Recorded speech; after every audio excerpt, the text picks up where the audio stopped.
બેન બાબરિયા બાબરિયાથી આવો, શું સમસ્યા શું છે?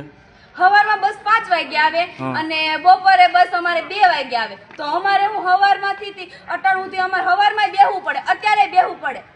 એને વેલી અમારી બસ કરવી જોઈએ ને. અને રસુલપુરા વાળાને 6:30 માં ખાલી 2 મિનિટની વાર હોય ને તો પણ સરપંચ એમ કે આ બધા બેહો, 2 મિનિટ થાય ને ત્યાં સુધી બસ નહીં જાય. ઠીક, તો કોઈને અમારે ખાલી વિદ્યાર્થી 2 ડગલા પાછળ હોય તો એમ કે નહીં બસ નહીં ઊભી રહી. હા, તો કાલે તમે બધા હતા? કાલે અમે બધા 3 વાગે ઘેર ભેગા હતા. કાલ 3 વાગે ઘરે પૂગ્યા હતા. કાયમી માટે આવું થાય છે? કાયમી આવું જ થાય, કોઈ હરખું થતું જ નથી. સવારે 5 વાગે આવે અહીંયા સવારે બસ? 5 વાગે બસ આવે અમારે. તો બસ અહીંયા કેટલા વાગે ઉતારે તમને? આયા અમને 6 ને 13 થઈ હોય કે 6 માં વાર હોય. ભણવાનું કેટલા વાગે હોય તમારે? 7:30. ઠીક, 1.5 કલાક અહીંયા બસ સ્ટેન્ડમાં કાઢવાની છે અને તમારે? બપોરે 1.5 કલાક બેહવાનું.